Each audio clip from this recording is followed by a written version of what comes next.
Há encontros que parecem escritos nas entrelinhas do destino. Olhares que se cruzam e, sem explicação racional, despertam uma lembrança antiga, como se duas almas se reconhecessem além do tempo. Há algo de profundamente misterioso nesse tipo de conexão. Algo que a lógica não explica, mas que a alma compreende com clareza. Quando duas almas são destinadas uma à outra, nenhuma distância, silêncio ou ausência é capaz de apagá-las. É como se a vida, de forma invisível e insistente, conspirasse para reuni-las, ainda que após longas jornadas de separação e crescimento. Carl Jung acreditava que relacionamentos significativos não são um mero acaso, mas pontes construídas entre inconscientes que se encontram para curar, integrar e transformar. Neste vídeo, mergulharemos nesse enigma profundo. Porque, quando as almas se pertencem, a separação verdadeira se torna impossível? Deixe nos comentários.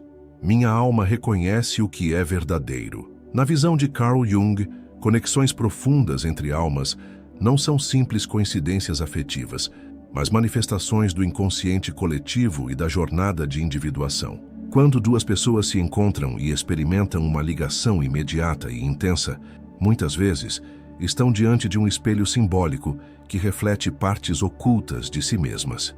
Essa experiência pode ser explicada por meio do conceito de projeção, em que depositamos no outro aspectos de nossa própria psique, ainda não reconhecidos ou integrados. A sombra, tudo aquilo que reprimimos ou desconhecemos em nós, costuma emergir nesses encontros, provocando tanto atração quanto conflito. Assim, o outro não é apenas um parceiro, é um instrumento psíquico que ativa em nós o processo de autoconhecimento. Em relações verdadeiramente significativas, não há apenas amor romântico ou afinidade emocional. Há um chamado inconsciente para a cura, para a reintegração de partes fragmentadas. Além disso, Jung acreditava que a alma busca a totalidade por meio da integração dos opostos internos, o ânima e o ânimos, os aspectos femininos e masculinos presentes em cada ser humano. Relações entre almas que se reconhecem carregam essa potência arquetípica. Elas revelam feridas, despertam memórias ancestrais e, ao mesmo tempo, indicam caminhos para a transcendência do ego. Separações podem ocorrer, mas quando há sentido profundo, quando há ressonância arquetípica, a alma não esquece. A conexão permanece, ainda que em silêncio, e continua a agir no fundo da psique como um convite ao retorno, não necessariamente ao outro, mas a si mesmo. E é por isso que, quando duas almas se pertencem de fato, a separação não é o fim. É apenas uma etapa no processo maior de transformação interior. Há momentos em que uma conexão entre duas pessoas transcende qualquer explicação lógica. É como se algo ancestral oculto sob as camadas da racionalidade cotidiana fosse ativado. Segundo Carl Jung, esse tipo de encontro é uma manifestação do inconsciente coletivo, onde vivem os arquétipos, formas universais de experiência humana que moldam nossa percepção, comportamento e emoções. Quando duas almas se reconhecem, não é apenas um encontro de histórias pessoais, é um reencontro de símbolos arquetípicos que vivem nas profundezas da psique.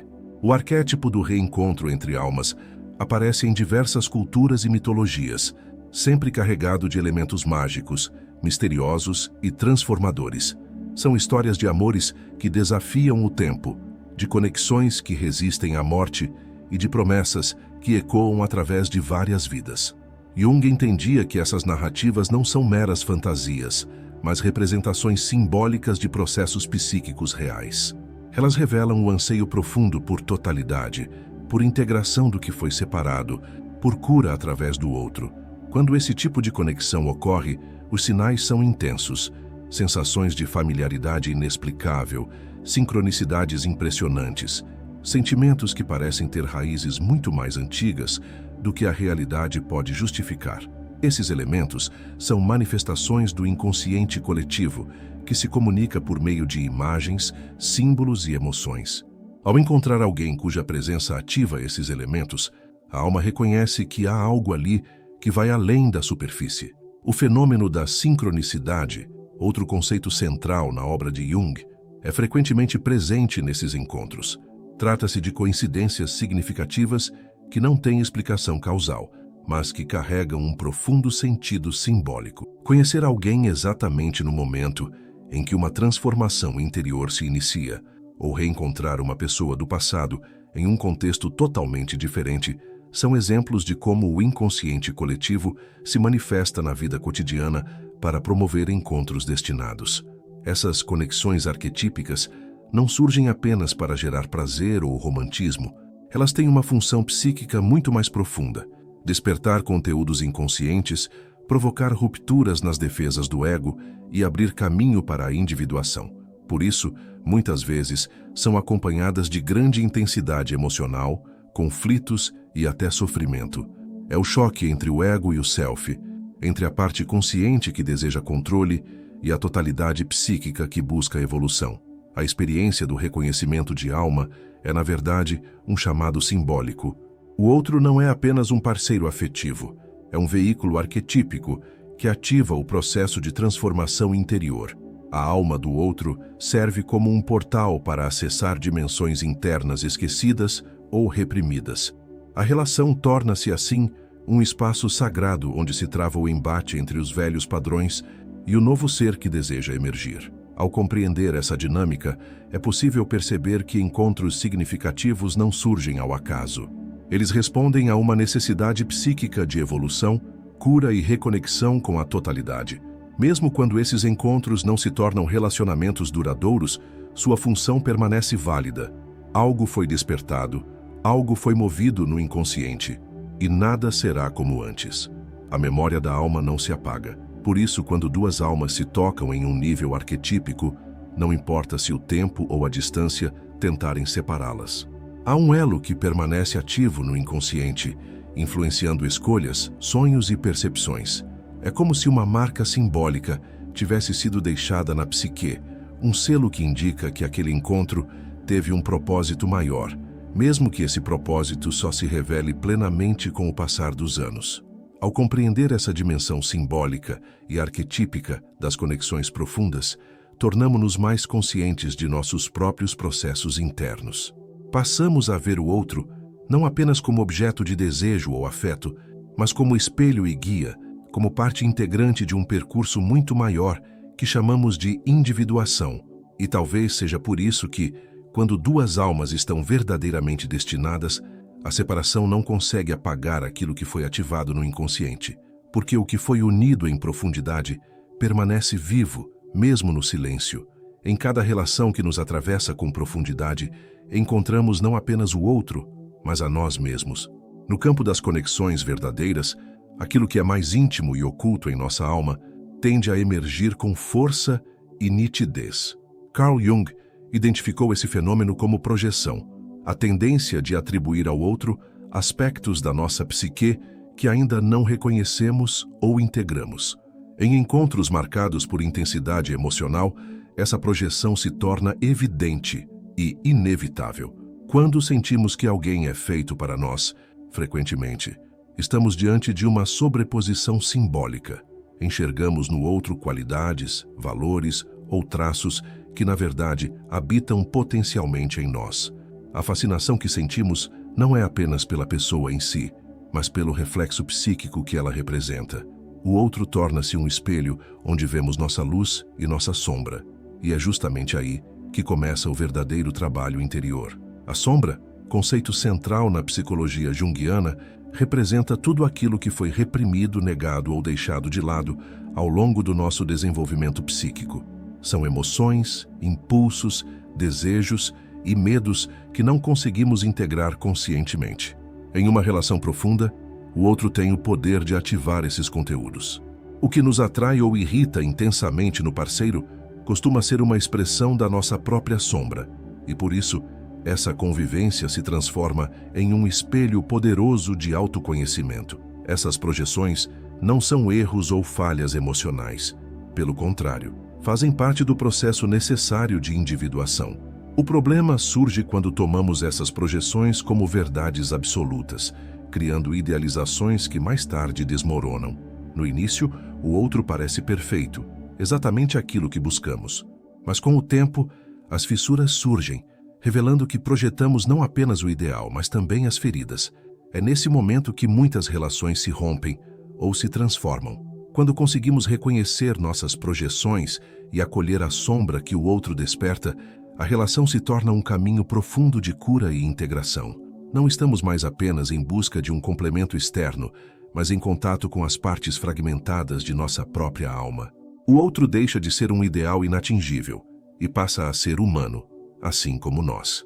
E nesse reconhecimento mútuo da imperfeição, nasce o amor verdadeiro, aquele que não exige perfeição, mas promove crescimento. Esse processo, no entanto, é doloroso. Requer coragem para olhar para dentro, para admitir fragilidades e para aceitar que o que mais nos incomoda no outro talvez seja um espelho daquilo que ainda não aceitamos em nós. Mas é justamente essa dor que abre o espaço para a transformação. Quando conseguimos sustentar o desconforto da projeção, criamos um vínculo mais autêntico, onde ambos os parceiros podem crescer e evoluir juntos. As almas que se pertencem não são aquelas que vivem em constante harmonia, mas aquelas que suportam olhar uma na outra e ver além da superfície. São almas que se permitem atravessar pela sombra, que entendem que o verdadeiro amor não é ausência de conflito, mas presença de consciência. É nesse espaço de enfrentamento e aceitação que o vínculo se fortalece e se torna inquebrantável, mesmo diante da separação física, porque o outro, nesse contexto, não é apenas um companheiro, é um iniciador, alguém que nos coloca em contato com o que há de mais real e profundo em nós. E ao fazer isso, deixa uma marca psíquica que não se apaga. Mesmo que a vida imponha distâncias, a memória emocional permanece viva. A imagem do outro continua a atuar em nossa psique como um símbolo da nossa própria jornada de individuação. Portanto, compreender o papel da projeção e da sombra em relações profundas nos permite ir além da superfície. Em vez de buscar almas gêmeas perfeitas, aprendemos a reconhecer os sinais de encontros transformadores e entendemos que, quando uma alma é verdadeiramente significativa, ela nos ensina a ver a nós mesmos. Por isso, mesmo separados, continuamos ligados, porque o que nos une não é apenas o afeto, mas a jornada interior que o outro nos ajudou a iniciar. Em muitas concepções românticas, o amor é visto como fusão, como um estado em que dois se tornam um, apagando-se as fronteiras individuais em nome da união. No entanto, Carl Jung propôs uma visão muito mais profunda e complexa do amor verdadeiro. Ele não anula o indivíduo, mas o fortalece. A individuação, o processo pelo qual uma pessoa se torna plenamente ela mesma, não é um obstáculo ao amor, mas sua base mais sólida. Em relações verdadeiras, os caminhos da alma não se cruzam para se fundir, mas para caminhar lado a lado, em paralelo, apoiando-se mutuamente na jornada de realização interior. Individuar-se é integrar os múltiplos aspectos da psique, consciente e inconsciente, masculino e feminino, luz e sombra, em direção a uma totalidade interior. Esse processo exige tempo, silêncio, escolhas conscientes e, frequentemente, solidão. No entanto, quando duas almas que estão em processo de individuação se encontram, o vínculo que se forma não é de dependência, mas de reconhecimento mútuo. Há uma reverência pela liberdade do outro, porque cada um compreende que sua própria integridade interior é sagrada. É nesse tipo de relação que o amor encontra sua expressão mais elevada. Não se trata de preencher vazios ou completar metades, mas de compartilhar a plenitude. O outro não é buscado para dar sentido à existência, mas para espelhar, confirmar e estimular o sentido que cada um está construindo por si mesmo. Neste cenário, o amor não exige sacrifício de identidade, mas celebração da autenticidade. E, paradoxalmente, é esse respeito pela autonomia que cria a conexão mais profunda. As almas destinadas, segundo essa perspectiva junguiana, são aquelas que se encontram não para se perder uma na outra, mas para se despertar mutuamente. Elas reconhecem o sagrado no outro e aceitam que, às vezes, o maior gesto de amor é permitir que o outro siga seu próprio caminho, mesmo que isso envolva afastamento. Em vez de prender, liberam. Em vez de exigir, compreendem. Porque sabem que o verdadeiro vínculo não reside na presença constante, mas na ressonância interior, que se mantém mesmo na ausência. Quando duas pessoas estão em seus processos de individuação, os desafios não desaparecem. Na verdade, eles aumentam, pois o relacionamento deixa de ser sustentado por ilusões e passa a confrontar verdades. A projeção idealizada dá lugar à percepção real do outro, com suas luzes e sombras. Mas, ao contrário de destruir o amor, isso o torna mais maduro, mais sólido. O amor passa a ser construído, dia após dia, por duas consciências que se reconhecem em sua humanidade e em seu desejo sincero de crescer. Jung afirmava que a individuação é um processo que não visa a perfeição, mas a totalidade. E essa busca pela totalidade encontra um poderoso aliado no amor consciente. Em vez de anestesiar a dor ou evitar o confronto com a sombra, o relacionamento entre duas almas em individuação serve como catalisador para o aprofundamento do autoconhecimento. Cada crise se torna uma oportunidade de amadurecimento, cada afastamento, uma chance de reencontro com o eu profundo, e cada reencontro com o outro, uma celebração da transformação conquistada. Nesse tipo de amor, a separação pode ocorrer sem que haja o rompimento essencial. Pode haver distância física, silêncio temporário ou mesmo reconfiguração do vínculo. Mas, se a conexão estiver enraizada na verdade da alma, ela permanece viva. Porque o amor verdadeiro, em sua essência junguiana, é um vínculo entre centros psíquicos, não entre máscaras. Ele é sustentado não por promessas, mas por processos internos que se entrelaçam, mesmo quando os caminhos exteriores se separam. Assim, o amor entre almas que se pertencem é um solo fértil para a individuação, e a individuação, por sua vez, fortalece esse amor, tornando-o menos sobre necessidade e mais sobre liberdade. A separação, quando acontece, não é uma falha, mas uma parte legítima da jornada de crescimento. E o reencontro, quando possível, não é um retorno ao mesmo lugar, mas a uma nova etapa, mais profunda, mais consciente, mais verdadeira. A experiência da separação, quando duas almas já se reconheceram profundamente, pode parecer um abismo insuportável. No entanto, sob a perspectiva junguiana, esse afastamento carrega um propósito maior: promover transformação. Jung compreendia que a psique busca a totalidade por meio de ciclos de desintegração e reintegração. Isso significa que, muitas vezes, é preciso romper para poder reconstruir, não apenas o relacionamento, mas, sobretudo, o próprio ser. Quando duas almas verdadeiramente conectadas se separam, esse rompimento raramente é vazio. Ele atua como um período de incubação, de elaboração inconsciente, de reencontro com aspectos do eu que talvez tivessem sido eclipsados pela intensidade da fusão emocional. Nesse momento, a dor não é apenas tristeza pela perda do outro, mas saudade de partes de si que foram ativadas pelo vínculo e que agora precisam ser reintegradas de forma autônoma. O outro, mesmo ausente, continua presente dentro da psique como símbolo, como guia silencioso da transformação interior. A separação, portanto, é também um retorno a si mesmo. É a travessia do deserto psíquico, onde a alma aprende a sustentar o próprio peso, a própria luz e a própria sombra.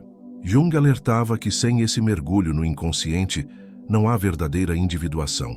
E, frequentemente, esse mergulho é provocado justamente pela ausência do outro, pelo vazio que ele deixa, pela quebra da rotina emocional que nos obrigava a encarar a nós mesmos com novos olhos. O retorno, quando acontece, não é apenas uma reaproximação romântica, é uma reintegração simbólica. As almas não retornam iguais ao que eram. Elas voltam diferentes, mais maduras, mais conscientes. E por isso, o reencontro não é um simples recomeçar, mas a inauguração de uma nova etapa. O amor que renasce após o processo de separação carrega uma qualidade muito distinta. Não é mais movido por carência, mas por escolha. Não é mais conduzido pela idealização, mas pela verdade partilhada entre dois seres que se enfrentaram e se compreenderam. Há, contudo, separações que não culminam em reencontros externos. E ainda assim, mesmo nesses casos, o processo simbólico continua. O outro pode nunca mais voltar fisicamente, mas permanece vivo na alma, como uma imagem arquetípica que ajuda a organizar o mundo interno. Jung descrevia o self como o centro regulador da psique, que utiliza imagens simbólicas para orientar o processo de crescimento. A figura daquele que partiu, quando significativa, pode tornar-se uma dessas imagens, não como obstáculo ao novo, mas como estrutura psíquica que continua a influenciar de forma sutil e transformadora. Nessas circunstâncias, a separação não é derrota, é integração. A dor se transforma em sabedoria, a ausência em presença simbólica e o silêncio em escuta interior. A alma aprende a caminhar sozinha, mas sem esquecer o que foi partilhado. O vínculo permanece, não como prisão, mas como legado. E esse legado é o que possibilita novos vínculos mais conscientes, mais livres, mais autênticos. No fundo, essa dinâmica entre separação e retorno nos ensina que o amor verdadeiro não está limitado ao tempo, ao espaço ou à presença física. Ele é uma força simbólica que atua sobre a psique com profundidade arquetípica. Ele molda nossa forma de ver o mundo, de nos vermos a nós mesmos, de compreender o sentido das experiências. E mesmo que nunca mais reencontremos aquele ser com quem compartilhamos uma conexão tão profunda, essa ligação continuará viva, talvez não na realidade exterior, mas certamente no mundo interior. Por isso, quando Jung afirma, em essência, que aquilo que é significativo na alma não pode ser perdido, ele não fala apenas do romantismo idealizado. Ele se refere à profundidade do símbolo, à permanência do que foi real dentro de nós, ao poder transformador do outro que, por mais que vá embora, jamais deixa de nos habitar, porque amar, nessa perspectiva, é ser tocado por uma imagem eterna, uma lembrança viva do que somos e do que ainda podemos nos tornar. A separação, então, não é fim, é rito de passagem, e o retorno, interno ou externo, é sempre um novo início, mais consciente, mais inteiro. A alma que amou de verdade não volta ao ponto de partida. Ela avança transformada pela experiência de ter encontrado o outro e, por meio dele, a si mesma. Em cada encontro verdadeiro entre almas, há um mistério que ultrapassa as fronteiras do tempo, do espaço e da razão. A psicologia analítica de Carl Jung nos mostra que tais conexões não são meras coincidências, mas expressões vivas do inconsciente coletivo, da sombra que busca ser vista, da projeção que revela e do amor que conduz à individuação. Quando duas almas se reconhecem, elas não apenas compartilham afeto, elas se impulsionam, se curam e se transformam mutuamente. Mesmo que a vida imponha separações, distâncias ou silêncios, o que foi ativado no inconsciente permanece. A marca simbólica do outro continua viva na alma, como um farol que ilumina o caminho da própria totalidade. Não importa se o reencontro acontece externamente ou apenas no plano interior, o que importa é a verdade desse vínculo e a transformação que ele promoveu. Se você sente que já viveu esse tipo de conexão, compreende que certas almas não se perdem, apenas seguem outros caminhos para, quem sabe, se reencontrarem mais adiante, em outro tempo, em outro estado de consciência. Inscreva-se no canal, ative as notificações e assista ao vídeo que está na tela. Sua jornada de transformação começa agora e você não está sozinho.